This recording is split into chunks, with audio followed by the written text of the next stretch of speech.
This is part 2 of a presentation about the Celtic languages that I gave as part of a lecture for the International Linguistics Olympiad that was held in the Isle of Man this year. We're going to move on to the modern Celtic languages, and these are in two groups. We could say Q-Celtic and P-Celtic again, and the Q-Celtic or Gaelic languages derive from Old Irish, and we have Irish, Scottish and Manx, so Irish Gaelic, Scottish Gaelic and Manx Gaelic. In Scotland, they often call it Gaelic. So those three are Gaelic. The other three are not Gaelic languages. A lot of people mix this up and think Gaelic means Celtic and Celtic means Gaelic. No. Gaelic or Goidelic languages are the three on the left there, in green, deriving from Old Irish. And basically, they come from the ancient language of Ireland, and people from Ireland travelled out to Britain, to Scotland and the Isle of Man, even to Wales as well, but the Gaelic didn't survive there, taking their language with them, and it developed into the three Gaelic languages.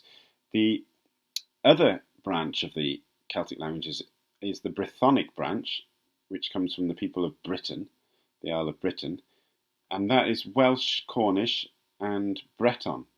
This map shows the situation around about the 2nd or 3rd century, where we can see Old Irish in Ireland has spread out to the Isle of Man and Scotland there.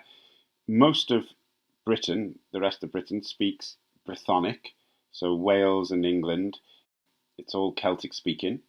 And up in the north-east of Scotland we have Pictish, and we don't know so much about Pictish. There are various theories about what it is. Some people think it could be a language that is pre-Indo-European, could be related to Basque and languages like that, and was there before the Celts came along. Or maybe it's a form of P-Celtic, so like Brythonic, like the ancestor of Welsh. But we're not really sure, because not much survives really other than names, so it's difficult to know. So we'll leave Pictish and we'll just look at the area in red, the Brythonic, which is also called Brythonic sometimes as well, Celtic languages. So we'll look at them first. So we can split them up into Brythonic and Pictish, and we'll leave Pictish. And then Brythonic we can split up again into West and Southwest Brythonic. So we have Cornish and Breton spoken over in France, and then we have Welsh and Cumbric. Now, Cumbric doesn't survive, but it was spoken in Cumbria and Strathclyde, around that area. This map here shows various ancient Brythonic Celtic kingdoms, and some of the earliest Welsh poetry was written not in Wales, but actually in the north of Britain, around Edinburgh, and is still studied today in Wales and can still be read. But it's possible that the form of Old Welsh or Brythonic spoken in the north of Britain was slightly different, like a slightly different dialect, and we call that Cumbric. But we can see remains of this in the place names. Here we have the word pen I mentioned before, means head in Welsh. Well, in Wales, it's often used to describe a hill as well, like because the top part. And that appears in lots of place names around southern Scotland and northern England. We have blaen, meaning the top or the front part, again used for hills and slopes and things. Lanark is probably from a word that means forest glade, Llanerch in Welsh. Cwm for a valley, and Caer is a fort. So we have lots of place names in Wales, such as Cardiff with Caer, Caerdydd, and then, of course, Carlisle. So there are remains of the Celtic language that was once spoken all across England before the Anglo-Saxons came from Germany and Denmark around there, bringing with them English. When the Anglo-Saxons started coming into Britain, there were lots of battles and wars, and they gradually won territory and started pushing westwards. And so a lot of the Brythonic Celtic peoples decided to leave Britain and try and establish colonies in different places. And they went south to what was called Armorica in France there, and they still speak Breton there to this day, and Breton is quite similar to Welsh and Cornish. And they also went even further south to northern Spain, to Galicia. But the Celtic language didn't survive there. But we know that Celtic was spoken there because of the place names, such as Brythonia. And in 572 AD, there was a certain Maelok, bishop of Brythonensis Ecclesia, the Church of the Britons in Galicia, or Galicia. Maelok is a very Welsh-sounding name, so there must have been some kind of ancient Welsh spoken down in Galicia, but it didn't survive. And the language that is spoken there today, Galician, is a Romance language derived from Latin, not from the Celtic languages. Okay, we'll look at the other branch of the Celtic languages, the Goidelic or the Gaelic languages that derive from Old Irish now. The earliest inscriptions in Gaelic we have are Ogham or Ogham stones, quite a few in the Manx Museum, and these are kind of scratched on the side of stones to mark burials. But then Old Irish developed into Middle Irish and then split up a bit into West and East Gaelic. And we have Modern Irish as West Gaelic and Scottish and Manx Gaelic as East Gaelic. And it's easier for Scottish and Manx speakers to talk to each other than it is for, say, speakers of, well, certain dialects of Irish, especially Southern Irish. But they're all quite close. And really, this is simplistic. The Gaelic languages form, and certainly did form, a continuum. And so we're going to illustrate this now by taking a rather strange sentence. I've chosen this sentence just because all the words exist in all the various dialects. And it means the book was not on the boat, it was in the house. And if we went for a walk and we started off in the south of Ireland, that would sound something like Ní raibh an leabhar mad, bhí sé san teach. And then if we walked a little bit further up to the west of Ireland, it sounds slightly different. It would sound like Ní raibh an leabhar mad, bhí sí sa deach. If we go up to the north, especially over to the east near the Isle of Man, where the native dialects really kind of died out in about the 1950s, it would have sounded like this, or near enough. Charó an leor a bhad, bhí sé an san taí. So we can see already that the word ni, the negative particle there in Standard Irish, has become a cha. And the word teach or teach has changed into taí. If we then hop over to the Isle of Man, we get something that looks completely different. But this is because the spelling system of Manx is not from the same tradition as that of Ireland and Scotland. It was written down much later in the history of the language and based on really Welsh and Middle English. So it doesn't look anything like Irish or Scottish Gaelic, but when you hear it, it sounds pretty similar. So this sentence is Haraw a leor a bheithe, bhai an sa taí. And then if we go up to Scotland, we have Haraw a leor a bhate, bhai an sa taí. So we can see that the pronunciation of the word book, which is a loan word from Latin, liber, is either leabhar or leor in different dialects. The negative particle is ni or cha. And also, the mutations are different. So on the boat is in Irish is either a mad or a vad or a wad. And in Manx and Scottish, it's a bheithe, a bhate. We can also see that the word for book changes gender in various dialects. We have she means he in Irish, a means he in Manx and Scottish. She in Irish and e in Manx and Scottish mean she or her. There's no word in the Celtic languages for it. We have to say either he or she. So bhí sé is he was, bhí she was. Bhí sé, bhai in Manx is she was, and bhai in Scottish is he was. Bhai an sa taí in Manx means she was in the house, and bhai an sa taí in Scottish means he was in the house. So we can see that the word for book is either masculine or feminine in different dialects. Let's have a look at some features of the Celtic languages now. What makes them different and interesting? Word order. Normally, in the Celtic languages, we have the verb first. So, in this example, in Manx, Honnick, Rob, Muck.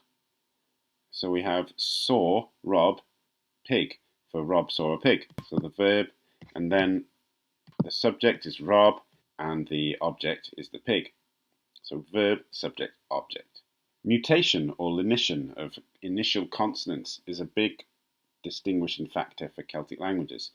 And this is quite unusual and different to what happens in other languages. If we take a familiar word like car in Welsh, which is just car, that actually can appear as nhar or gar or char, depending on what word it follows.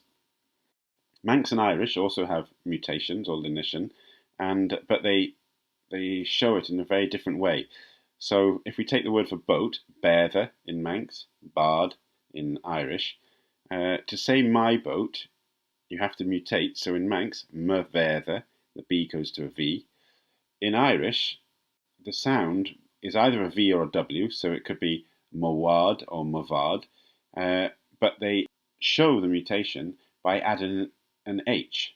So you wouldn't say umhad.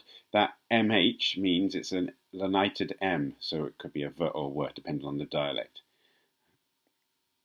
Our boat in Manx is nunmerther. The B changes to an M and is written like that. In Irish, armad means our boat with an initial M that is just placed before the initial B. So you can see what the word was before it was mutated there. So two completely different systems to represent the same kind of process, really, in Manx and in Irish. Scottish works in a similar way to the Irish way. Here is a table of the Welsh mutation system, which is quite complex. It's got 3 different ways of changing most of the letters there. And these happen for different grammatical reasons or following different words. Another interesting thing about Celtic languages is that they have inflected prepositions, so instead of having to use 2 words, like in English, on me, on you, on him, on her, etc., the Celtic languages have 1 word that changes for person and number. So for instance, in Manx, to say on me, on you, singular, on him, on her, on us, on you, plural, or on them, you have separate words, and you have orm, ort, uri, oring, eru, oru. Another interesting thing that happens in Celtic languages is this genitive phrase construction. To say a sentence such as the door of the house, you don't need 5 words like in English, you can just use 3. So in Manx, doras y tai, in Welsh, drws y tŷ, literally, door the house. That's how you say the door of the house.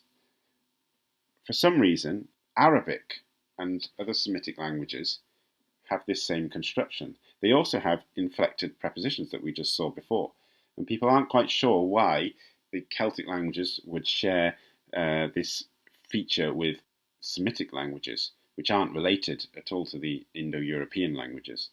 There are a few theories. One theory could be that maybe Phoenician traders left some kind of substrate of Semitic language that then the insular Celtic languages developed. I'm not quite sure of all the details about the theory or whether anybody really knows, but it's quite interesting. Most Celtic languages have no indefinite article, so no word for a or an. They have words for the, so the door in Irish and doris in Manx, un or a doris, Welsh a drws. But a door is just the word on its own, doris or drws. Apart from Breton, which has developed a word for a, but all the others haven't. Here's a quick key of how to recognise Celtic languages, if you need to. The way to identify Irish is to look out for lots of H's. As I said before, mutations are marked by adding an H, and mutations within words are also marked by adding an H. So you get lots of these different combinations, CH, DH, GH, TH, etc. There's no letter Y, but vowels often have an acute accent, the one that points up to the right.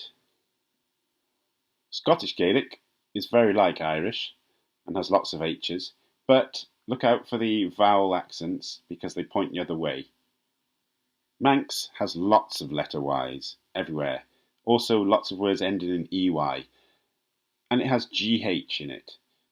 Now Welsh has lots of letter Y's, so does Cornish, but GH isn't a common combination in Welsh, other than NGH. Cornish can look very much like Welsh, but it has DH, which doesn't happen in Welsh. And then Breton look out for ZH, and that's a good way to identify Breton. So, here we have the three Gaelic or Goidelic languages, the Q-Celtic languages, Irish, Scottish Gaelic and Manx. I'll read out the Manx. Ta de chwilio feich na rugga ser as corum ons wúsle as kersen. Ta rezoon as kun shen stoit oru as becher dou delal regilia yes spirit brerach. Now this is the start of the Declaration of Human Rights. If you look at the Irish and the Scottish, they look quite different to the Manx, but there are various words there that are similar.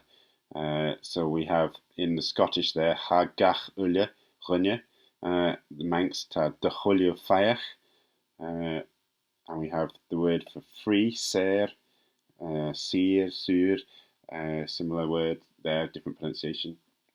And brotherly spirit at the end. In Manx, spirit brerach, spirit braheril in Scottish there. So, and now we have the three Brythonic languages, or Brythonic languages, the P-Celtic languages. And I'll read out the Welsh. Genir pawb yn rhydd ac yn gydradd a'i gilydd mewn urddas a hawliau. Fe'i cynnisgeiddir a rheswm a chydwybod. A dylai pawb ymddwyn y naill at y llall mewn ysbryd cymodlon. So, Cornish does something interesting for final D sounds. So if you look at the word for spirit in Welsh, ysbryd, and in Breton, spered, ending with a d, Cornish has spyres, ending with a z or s or z. That happens in lots of words. The word tad is Welsh for dad or father, and it's tas in Cornish, so a final d often changes to a z. So, that's just a quick overview of all the Celtic languages, which are a fascinating branch of the Indo-European language family. If you would like to learn some Manx Gaelic, then see the link in the video description for information about online lessons. Gura mai mwreu. Thank you very much.